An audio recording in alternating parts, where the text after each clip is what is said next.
కాకినాడ జిల్లా కరప మండలం వేలంకి గ్రామంలో డాక్టర్ బిఆర్ అంబేద్కర్ విగ్రహ ఆవిష్కరణ కార్యక్రమం గ్రామ సర్పంచ్ సవిలే నీలిమ రాజేష్ దంపతుల చేతుల మీదుగా ఘనంగా జరిగింది. మెర్లాస్ జిల్లా పరిషత్ హై స్కూల్ ప్రాంగణంలో ఏర్పాటు చేసిన విగ్రహాన్ని డాక్టర్ కాకర రామ్ స్వరూప్ జవహర్, డాక్టర్ రామ్ సులోచన దంపతులు ఆవిష్కరించారు. ముందుగా బౌద్ధ ఉపాసక గిడ్ల వీరప్రసాద్ బుద్ధ వందన్ నిర్వహించారు. ఈ సందర్భంగా వారు మాట్లాడుతూ అణగారిన బడుగు వర్గాల జీవితాల్లో వెలుగులు నింపి సమానత్వ బాటలో నడిపిన మహానాయకుడు డాక్టర్ బాబాసాహెబ్ అంబేద్కర్ అని కొనియాడారు. ఆయన రచించిన రాజ్యాంగం ద్వారానే వెనుకబడిన వర్గాలకు సమాజంలో గుర్తింపు లభించిందని అన్నారు. ఈ కార్యక్రమంలో పలువురు అధికారులు, ఉపాధ్యాయులు, అంబేద్కర్ యువజన సంఘం సభ్యులు, గ్రామస్తులు పాల్గొన్నారు. రాజేష్ గారికి, సర్పంచ్ గారిలో సంస్కృతి అనే ఒక పదానికి చాలా అత్యున్నత స్థానం ఉంది. సంస్కృతి అంటే ఒక తరం నుంచి మరో తరానికి అందించేటటువంటి ఒక ముఖ్యమైనటువంటి వరవడి. ఏదైతే గతం నుంచి మనం నేర్చుకున్నామో అది తర్వాత తరానికి అందించడాన్ని సంస్కృతి అని చెప్పి మనం చెప్పుకుంటాం. ఇది ఒక మంచి సంస్కృతి. ఏంటి అంటే భారతదేశానికి ఎవరైతే ఈ స్థాయిని కల్పించారో అటువంటి వ్యక్తుల గురించి తర్వాత జనరేషన్కి, విద్యార్థులకి స్ఫూర్తిని ఇవ్వడంలో ఈ విగ్రహాలు ఇక్కడ వాళ్ళకి ప్రతిరోజు మార్గనిర్దేశం చేస్తాయని నేను భావిస్తున్నాను. అందరికీ కూడా నా హృదయపూర్వక జైలు నమోబుద్ధాయ నమస్కారం. అంబేద్కర్ గురించి చెప్పాలి అంటే ముఖ్యంగా మనం విద్యని ఎంతో వినయంగా చదవాలన్న విషయాన్ని అంబేద్కర్ గారి గురించి మనం తెలుసుకున్నాం. ఆయన క్లాస్ రూమ్లోకి రంపించకపోయినా క్లాస్ రూమ్ బయట కూర్చొని మన ఇన్ఛార్జ్ ప్రిన్సిపల్ గారు చెప్పినట్టుగా కొలంబియా యూనివర్సిటీ అలాగే లండన్ స్కూల్ ఆఫ్ ఎకనామిక్స్లో double post graduation, double PhDs చేసిన ఆసియాలో ఫస్ట్ వ్యక్తి అంబేద్కర్ గారు. సో ఆయన దగ్గర మనం తెలుసుకోవాల్సిందంటే విద్య.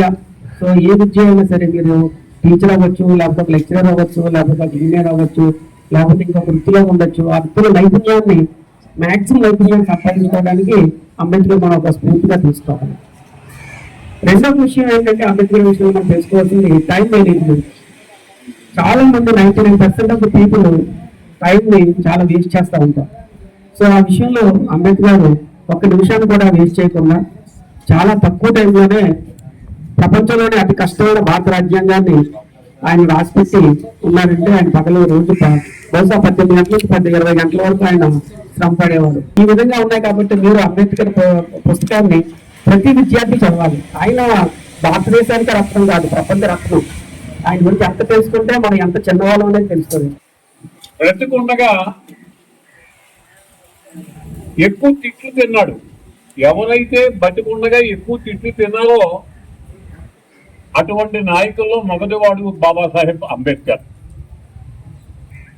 ఆయన నిర్యాణం చెందిన తర్వాత ఆయన యొక్క గొప్పతనాన్ని, ఆయన యొక్క మేధాశక్తిని, మనకి ఆయన అందించినటువంటి రాజ్యాంగాన్ని అమలు పట్టేటప్పుడు ఆ అనుభవం ఒక్కొక్కరికి అర్థమయ్యి దేశవ్యాప్తంగా అంతులేని అభిమానులు సంపాదించుకొని అప్పుడు ఆయన తిన్న తిట్లకి 1000 రెట్లు మరి పురస్కారాలు పొందినటువంటి వ్యక్తి బాబాసాహెబ్ అంబేద్కర్. మీరు ఏ పూలకు వెళ్ళండి, ఎక్కడికి వెళ్ళండి, దేశంలో సువిశాల భారతదేశంలో అంబేద్కర్ విగ్రహం లేని సందు లేదు, బొందు లేదు. ఎక్కడైతే కోట్ల విగ్రహాలు కట్టాలనుకుంది మాయావతి గారు, 9 కోట్ల విగ్రహాలు ఉత్తరప్రదేశ్ లో స్థాపించాలనుకుందామని, ఆవిడ యొక్క కోరిక పూర్తిగా నెరవేరలేదు.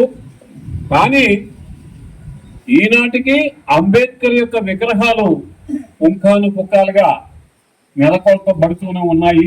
రూపంలో అందించినటువంటి రాజ్యాంగ శిల్పి ఆయన. అందుకునే ప్రభుత్వం మరి పంచతీర్థ అనేటువంటి 5 చోట్ల, ఒకటి ఆయన పుట్టిన గ్రామం మో, 2 ఆయన లండన్ లో అద్దెకున్నటువంటి హౌస్, లండన్ హౌస్, 3 ఆయన నాగపూర్ లో ఎక్కడైతే దీక్ష చేశాడో ఆ దీక్షా భూమి, 3 నాగపూర్, 4